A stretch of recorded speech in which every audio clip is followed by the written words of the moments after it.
आप सभी बंधुओं को मेरा नमस्कार। आज हम लोग एम्प्लॉयबिलिटी स्किल के बारे में चर्चा करने वाले हैं। एम्प्लॉयबिलिटी स्किल सभी आईटीआई के ट्रेड के लिए कॉमन सब्जेक्ट होता है और यह ट्रेड के प्रथम ईयर में लागू होता है, ध्यान देंगे।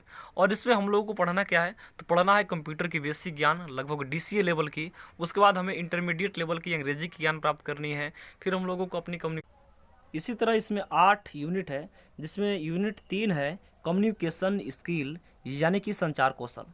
संचार कौशल क्या है दोस्त? तो हमारे अंदर की वह कौशल है जिसके द्वारा हम अपनी बातों को या हम अपने विचारों को किसी व्यक्ति या व्यक्तियों के समूह के समक्ष रख देते हैं, और हम किसी व्यक्ति की बातों को भी जिस स्किल के द्वारा समझ पाते हैं ना, हमारी वही स्किल तो कहलाती है कम्युनिकेशन स्किल, संचार कौशल, हाँ या ना। अगर दूसरे शब्दों में हम बताने की कोशिश करें तो बताएंगे यह कि संचार एक माध्यम है, कम्युनिकेशन एक माध्यम है जिसके द्वारा हम अपने विचारों का आदान प्रदान करते हैं और जिसके द्वारा ही हम किसी भी व्यक्ति को समझ पाने में लायक बन पाते हैं, काबिल बन पाते हैं, हाँ या ना। तो संचार एक माध्यम है जो कि सूचनाओं का आदान प्रदान करने का एक माध्यम है, अपनी भावनाओं का आदान प्रदान करने का माध्यम है, अपनी अभिव्यक्तियों का आदान प्रदान करने का एक माध्यम है। इसी का एक चैप्टर है यहाँ, लिसनिंग स्किल यानी कि श्रवण कौशल। श्रवण कौशल क्या है दोस्त?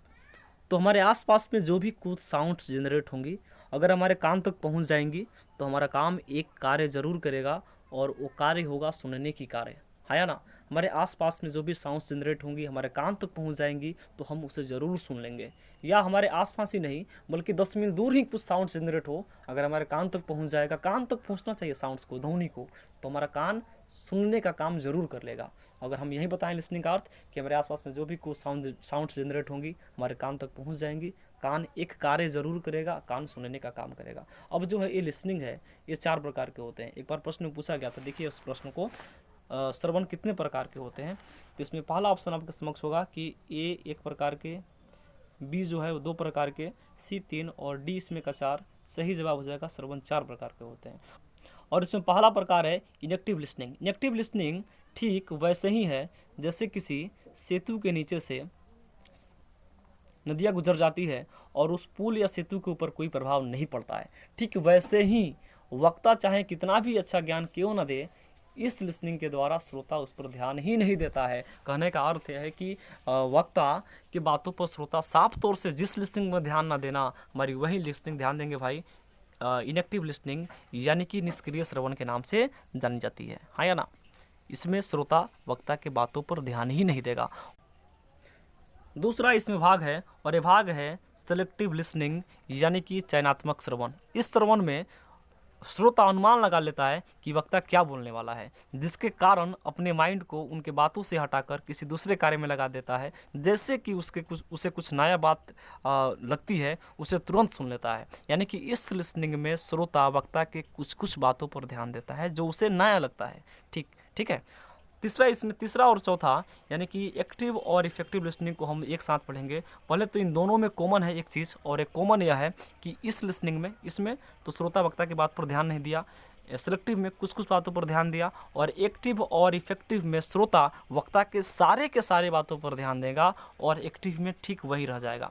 लेकिन इफेक्टिव में उनके बातों को अपने माइंड में एनालिसिस करके तुरंत एक निश्चित रिजल्ट तक पहुँच जाएगा।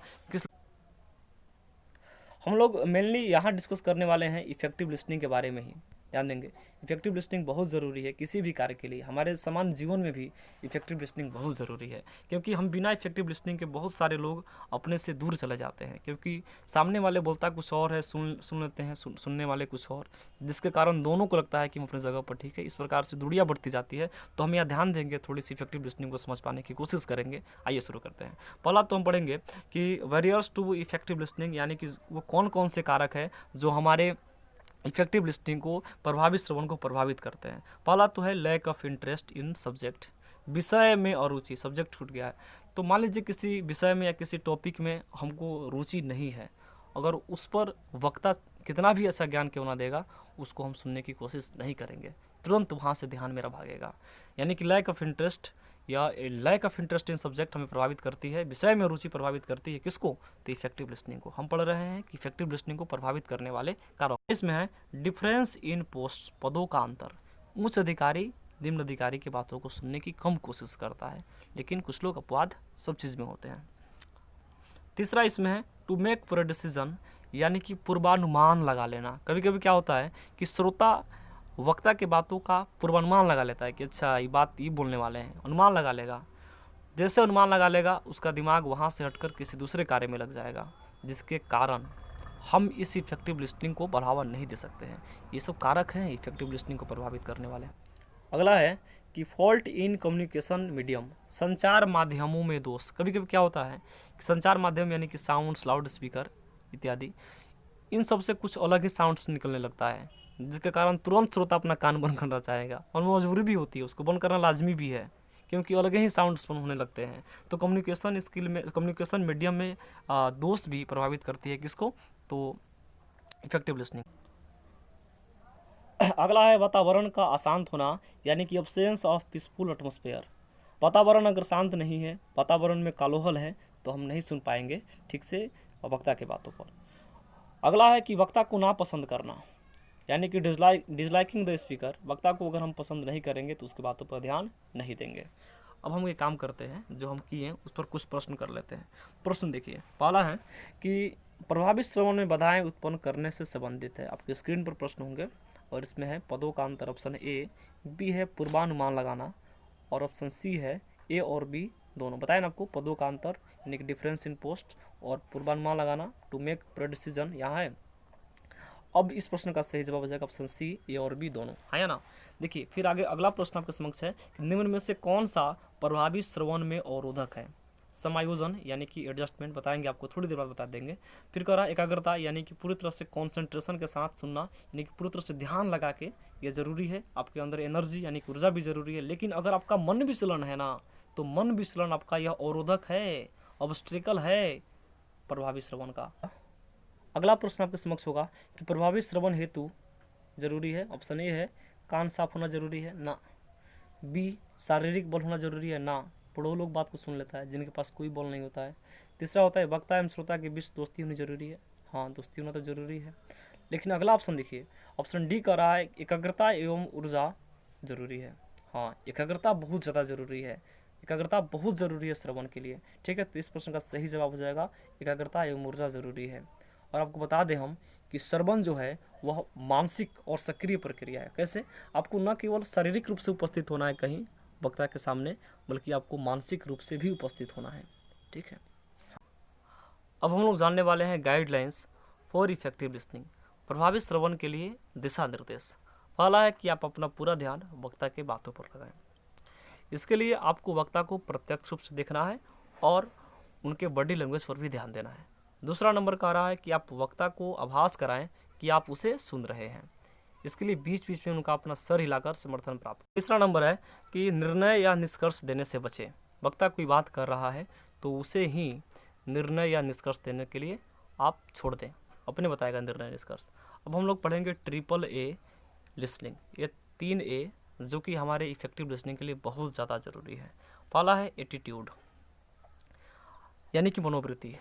श्रोता का मनोवृत्ति हमेशा वक्ता के प्रति पॉजिटिव होनी चाहिए। ठीक है। दूसरा है अटेंशन, यानी कि ध्यान। आप अपना सारा ध्यान वक्ता की बातों पर जरूर लगाएंगे। तीसरा है एडजस्टमेंट। एडजस्टमेंट का अर्थ होता है समायोजन। कभी कभी क्या होता है कि वक्ता का विचार श्रोता के विचार से बेहद अलग होता है। इस स्थिति में आपको अपने विचार को दरकिनार कर देना है और वक्ता के बातों को सुनकर, वक्ता के विचार को सुनकर फिर अपने विचार से उसे एडजस्ट करना है, और ये बहुत ज़रूरी है इफेक्टिव लिसनिंग के लिए। तो ये तीनों ये बताएं आपको, एटीट्यूड, अटेंशन और एडजस्टमेंट। आइए इससे रिलेटेड कुछ प्रश्नों को कर लेते हैं, और इसमें पहला प्रश्न आपके समक्ष होगा कि ट्रिपल ए लिसनिंग में कौन शामिल नहीं है। पहला ऑप्शन होगा मनोवृत्ति है, शामिल है, यानी कि एटीट्यूड शामिल है। अटेंशन बी, यह भी शामिल है, और एडजस्टमेंट, समायोजन, यह भी शामिल है। लेकिन आर्गुमेंट यानी कि विचार इसमें शामिल नहीं है, यानी कि इस प्रश्न का सही जवाब ऑप्शन डी हो जाएगा। अगला प्रश्न होगा कि चेतन कार्य से आशय है। मनोवृत्ति यानी कि एटीट्यूड है, समायोजन ऑप्शन सी यह भी है, बी ध्यान देना अटेंशन यह भी है, यानी कि इस प्रश्न का सही जवाब ऑप्शन डी, यानी कि ये सभी है। एक और प्रश्न है कि चेतन कार्य कितने रूपों पर आधारित है। बताए हैं आपको 3, एटीट्यूड, अटेंशन और एडजस्टमेंट। अगला वीडियो हम लोग का ट्रेड थ्योरी से होगा, हैंड पावर एंड टूल्स का। मिलते हैं अगले वीडियो में, तब तक के लिए ख्याल रखिएगा अपना।